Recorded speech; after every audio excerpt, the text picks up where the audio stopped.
በደንብ አዳምጡት። የአይነ ጥላ የሰራሁላችሁ ሰዎች በደንብ አዳምጡት። መተናል እንግዲህ ከዚህ በኋላ ደግሞ ወደ እናንተ ወደ ቤተሰቦቼ ነው። እግዚአብሔር ክብሩን ይውሰድ፣ ከፍ ይበል እግዚአብሔር። ብዙዎቹ ቤተሰቦቻችን ድነውልናል፣ ተፈተውልናል። እግዚአብሔር የመድኃኔዓለም ይሄ የመድኃኔዓለም ስራ ነው። ስለዚህ እኛ ደግሞ ተላላኪ ነን። እኛ ደግሞ እንግዲህ የዳነ ሰው ከአልጋ ላይ የተነሳ ሰው ስፖንሰር ሆነውልን ተዝናንተን ከነ ልጆቼ ከነ ሙሉ ፋሚሊ ስፖንሰር ሆነው ዘና ፈታ ብለን ማለት ነው 50 ሺህ ብር እየከፈሉ በትልቅ ገነት በሆነች በአምቦ ከተማ ውስጥ ከከተማ ወጣ ያለች የምትገኝ ወንጪ ላይ አዝናንተውን ተመልሰናል። እድሜ ይስጣቸው፣ ጨምሮ ጨምሮ ጨምሮ ይስጣቸው፣ ከፍ ይበሉ። እግዚአብሔር ያክብራቸው። በጣም ነው የምንወዳቸው። አሁንም እግዚአብሔር በደንብ አድርጎ በደንብ ከነዘር ማንዘራቸው ምሕረትንና መፈታትን ያደርግላቸው። በጣም ነው የማመሰግናቸው። የአይነ ጥላ የሰራሁላችሁ ሰዎች ደግሞ በጣም እየተሳሳታችሁ ስለሆነ በዚሁ አጋጣሚ እንድታዳምጡኝ እፈልጋለሁ። ምክንያቱም እኔ የአይነ ጥላ ትሰራላችሁ ሌላው ቀርቶ በጣቢያ ላይ በባህላዊ ጣቢያ ላይ እያረኩ ነው ያሳየኋችሁ አይደለ? ሳሳያችሁ ግን እርጥብ አሳይቼ አውቃለሁ። እንደውም ምንድን ነው የምትሉኝ? ግዛዋ እርጥብ ይሆናል ስትሉኝ አይሆንም። እርጥብ ነገር ካረጋችሁበት 30 ቀን አይደለም 3 ቀን የ3 ቀን የሚረጫጨውን እንኳን ስትዘፈዝፉ እንዴት ነው የሚከረፋው? እንዴት ነው የሚገማው? እንዴት ብላችሁ ነው 30 ቀን ያውሃ አልጌ አይሆንም ወይ? አይሳሳብም ወይ? ንፍጥ አይሆንም ወይ? አይሸትም ወይ? አይከረፋም ወይ? አይገማም ወይ? ዛር ውላጃችሁ አይነ ጥላ መንፈስ ገርጋሪ ድግምት መተት እንዴት ነው እዛ ላይ ቡዳ የሚወጣላችሁ? ደረቅ ነው ያልኳችሁ። እያንዳንዱ ነገር ደረቅ ነው። ለምሳሌ ጠጅ ስንጥል በእንጨት ጌሾ ነው ጠጅ የምንጥለው አይደለ? በእንጨት ጌሾ። ስለዚህ እንጨት ጌሾ ተጨምሮ የሆነ ከለር ማምጫው ምናምኑ ተጨምሮ ያ ጠጅ ጌሾ ይሻግታል? አይሻግትም። ንጹህን ነው የሚሆነው አይደለ? እኛ ደግሞ እነዚህ የምንጠቀማቸው ሁሉ እጽዋቶች ናቸው አይደለ?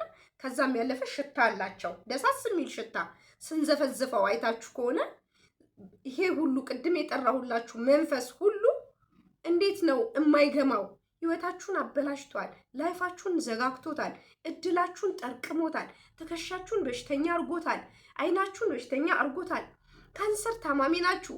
እጢ ታማሚ ናችሁ።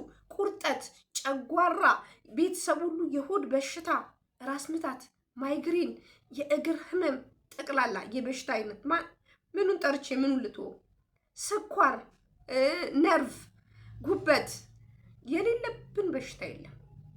ይሄ ሁሉ መንፈስ ነው እንጂ የእግዚአብሔር ህመም እንዳልሆነ ወቁ። መንፈስ ነው። መድኃኒት ስንሰጠው መድኃኒት ስንገብርለት የሚቋቋም በሽታ መድኃኒት ሳናረግለት ደግሞ የሚጥለን በሽታኛ አድርጎ አልጋ ላይ የሚያስቀረን በሽታ መንፈስ እንደሆነ እንዴት አናውቅም? ስለዚህ ለነዚህ መድኃኒቶች እንዴት ነው እናንተ ራሳችሁ የእውነት እኔ ማሰቢያችሁ ዘጋግቶባችሁ ራሱ ጨላልሞባችሁ ይሁን አውቆ እንዳትድኑ ፈልጎ ይሁን አላውቅም። እርጥብ ነገር 3 ቀን ስንዘፈዝፈው እንኳን ዝም ብለን በትንሹ የምንረጫጫውን እንኳን ከ3 ቀን በላይ ከተዘፈዘፈ ይገማል፣ ይከረፋል። ምንረጫጫውን እንኳን እንዴት ነው እናንተ ደግሞ 1 ወር 30 ቀን ሙሉ እርጥብ የሚዘፈዘፈው ውስጥ እርጥብ ነገር አድርጋችሁ እንዴት ነው ጤነኛ የምትሆኑት? እንዴት ንጹህ ነገር ይወጣዋል? ሰውነታችሁን አያሳክካችሁ? እከካ አይለቅባችሁ? እውነት እሱ አሁን እዛ ጋ ያለው ይሄ ያልኳችሁን በሽታ ያላቅቃል? እሱ ራሱ ተዝለክልኮ ንፍጥ ሆኖ አይደለም የሚወጣው? እናንተ ይሄንን ማስተዋል አቅቷችሁ ነው? ማስተዋሉን ይስጣችሁ፣ ልብ ይስጣችሁ። ታዲያ ለዚህ እኔ ማሳየቱ ምን ያደርግልኛል? ለምን እደክማለሁ እንዴ? እንጨት ጠመናይ ተፈቅፍቆ እያልኳችሁ እንጨት ድንገተኛ እያልኳችሁ እንደገና ደግሞ ድኝ እያልኳችሁ አልቴት እያልኳችሁ የሆነ ነገር የማሳያችሁ ሁሉ እኔ ዘፍዝፉት ያልኩት ሁሉ ደረቅ ነው። የ3 ቀኑ ብቻ ነው እርጥብ። የ3 ቀኗ መድኃኒት ብቻ ናት እርጥብ ያልኳችሁ። እዛ ጋር የተሰራው ጠቅላላ ሁሉ የመንፈስ መድኃኒቶች ሁሉ ደረቅ ነው የሚሆኑት። 30 ቀን ተዘብዝፈን ሰው እንሆናሉ ነው። እባካችሁ ቪዲዮ ስሰራ አዳምጡ። ምን ችግር አለ? ለጤና አይደለ? ስንታመም እዛው አንድነታችን ተሸፋፍነን አልጋ ላይ እንቀር የለ? ምን ችግር አለ? ለጤናችን ያችን ዩቲዩብ 10 ደቂቃ ናት። ከ10 ደቂቃ የበለጠ አይደለም። 10 ደቂቃ ብታዳምጡ አንደኛ ለኔም ጥሩ ነው። ብታዳምጡልኝ እናንተ ገቢ ስለማትከፍሉኝ ገንዘብ ስለማትከፍሉኝ ሌላም የተሻለ መድኃኒት ስለምነግራችሁ እዚህ ላይ ለእናንተም እነግራችኋለሁ። ደስ ይለኛል፣ ተስፋ ትሆኑኛላችሁ። ዩቲዩብ በደንብ ይከፍለኛል።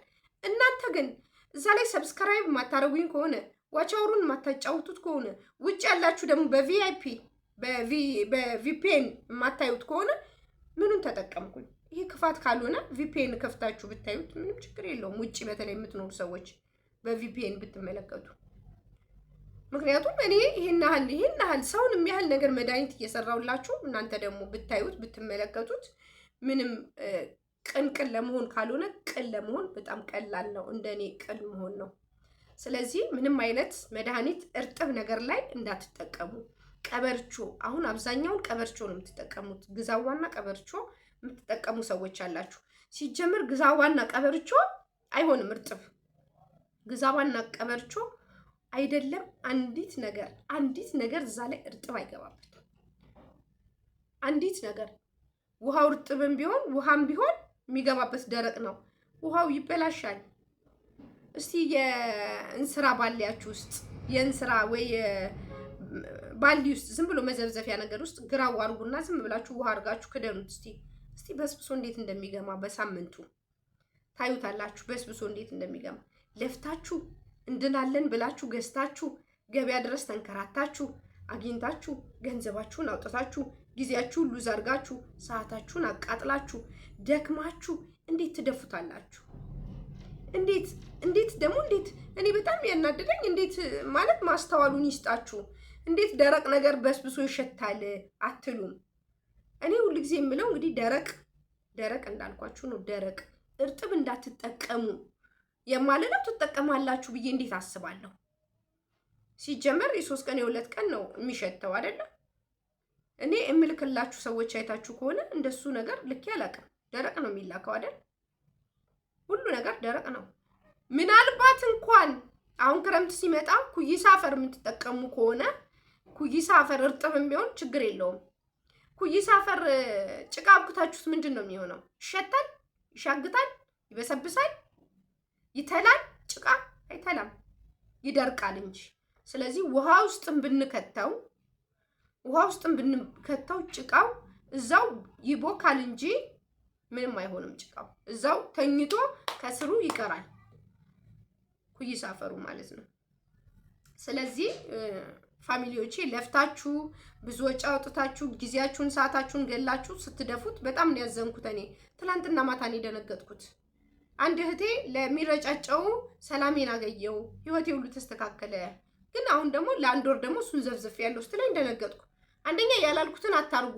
የሚረጫጨውን ገላችሁ ልትታጠቡበት የፈለጋችሁ ሰዎች እከክ ነው የሚወራችሁ። ምድርም ወይ እከክ ነው፣ አይን ያጠፋል፣ እከክ ያመጣል ሰውነት ላይ። እጃችሁ እንኳን ለሰከንድ ቢነካው እጅ እንዴት እንደሚያሳክክ ታውቃላችሁ። ግን ይሄን የምታውቁ አይመስለኝም። እንድታውቁ ነው የምፈልገው። በጣም ቴክ ኬር። በጣም የምነግራችሁን ነገር አዳምጡት። በእናታችሁ ማስተዋሉን ይስጣችሁ። አስተውሉ። እናንተም ልብ በሉ። ያልሆነ ነገር እንዳትወስዱ ነው። ለዛ ነው የሚጠጣ ራሱን ማልነግራችሁ። ልክ ያልሆነ ነገር ስለምታደርጉ ነው። ፌጦ ስትባሉ እናንተ አዚ እንዳለችው እንግዲህ ጎመን ዘር ስለምትጨምሩበት ነው። ግራዋ ስትባሉ ሰንሰል ስለምትጨምሩበት ነው። ምድር እንቧይ ስትባሉ እንቧይ ትጨምሩበታላችሁ። ግራ ነው እኮ የሚያጋባው እውነት። ግዛዋ ስትባሉ ግራዋ የጨመራችሁ ሰዎች አላችሁ። ግዛዋ ስትባሉ ጠመናይ ስትባሉ ደግሞ ቾክ የጨመራችሁ ሰዎች አላችሁ። እንዴት ነው? አዳምጡት እንጂ የማታዳምጡ ከሆነ ደግሞ አትጠቀሙት። ለጤናችሁም የሚያመጣውን ነገር ስለማታውቁት ማለት ነው። እዚህ ይሄንን አስተውሉ። ማስተዋሉን ይስጣችሁ። ብዙ ሰዎች በደንብ ይዩትና ተመልከቱ። አይጎዳችሁም። ችግር የለም፣ ምንም ችግር የለም። በጤና ያለ ነገር ሁሉ ተመልክታችሁ ጊዜያችሁን አቃጥላችሁበት እሱ ላይ ብትሰሩበት ይልቁንስ ሐኪም ቤት ከምትንከራተቱና አልጋ ላይ ከምትሰቃዩ የተሻለ ህይወት ትኖራላችሁ። በደንብ ማስተዋሉን ይስጣችሁ። ለዚህ ብዬ ነው የመጣሁት እና ዛሬ ይችላልላችሁ ነው። በደንብ ለብዙ ሰው ሼር አድርጉ። ለብዙ ሰው ይድረሳቸው። ይሄንን እንዲጠቀሙ ለሁሉም ሰው እየጻፍኩኝ እያሳየሁኝ ነው። ሳሳይ ደግሞ ስለሚዘጋብኝ ነው ብዙ ጊዜ ዩቲዩብ